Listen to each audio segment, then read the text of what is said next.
Hey, it's Chad and Sarah. Did you hit record? Oh, I did. Curious. Last time I didn't hit No record. Let reason. me just. No reason for asking.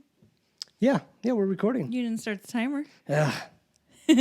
All right, Chad and Sarah with We're ready to go. DriveTheLightning.com. We're going to do just 5 minutes. We're going to maybe do this every week, just a 5-minute bit. Today, we're going to talk about car charging. Now, you might know the options. If not, pay attention. If so, maybe you'll learn something, or maybe you'll, teach us something. Could happen. Yeah, could happen. Also, maybe you're on the fence. You're thinking you kind of want to go EV, but you're not really sure because you have some questions about the charging. How it works. Here we you go. 5 minutes or less on charging. There are level 1 chargers. Now, that's called a trickle charger. It comes with your car. There's a little bag probably in the back of your car or in the front, and you plug it into a regular outlet. Regular outlet, nothing fancy. Yep. Super slow way to charge your car. Very slow. Overnight like 18 plus. hours. More than just overnight. So that's a possibility.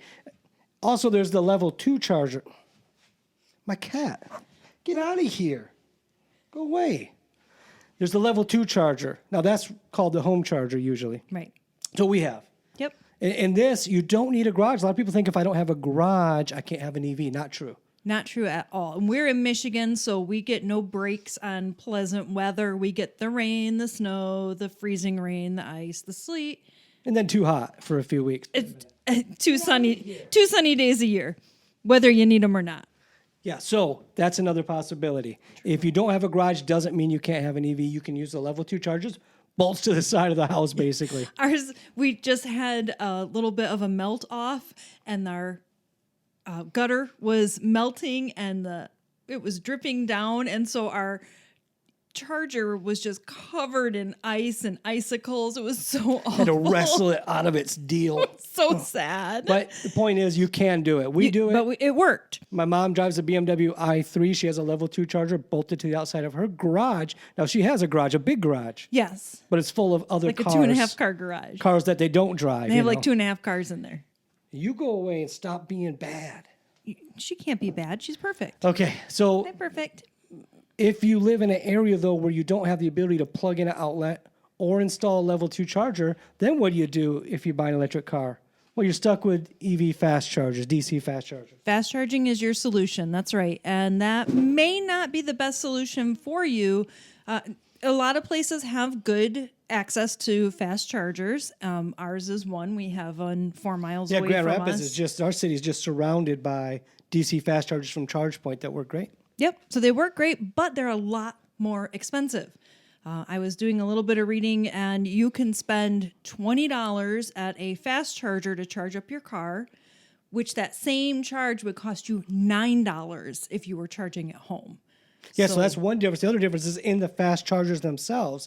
So one DC fast charger might cost you $9 to charge your car. Another one might cost you $3. It depends on who owns it because they get to set the prices. So something to be mindful of if you're thinking, well, I live in the city, but I'll just use DC fast chargers. It's going to cost you more, and you're going to be spending some time sitting. So if there's not DC fast chargers close to a restaurant you want to eat at or something, because it's going to take you 20, 25 minutes. It's going to be like having to get up and go to the gas station and fill up your car, right. And then it's going to take you way longer than it would to just fill up your car with gas. So that's where people get, they think it's a bad idea to get an electric car because of that. If it's charged up at home, it's great. But if it's not, it might not be the best solution for you.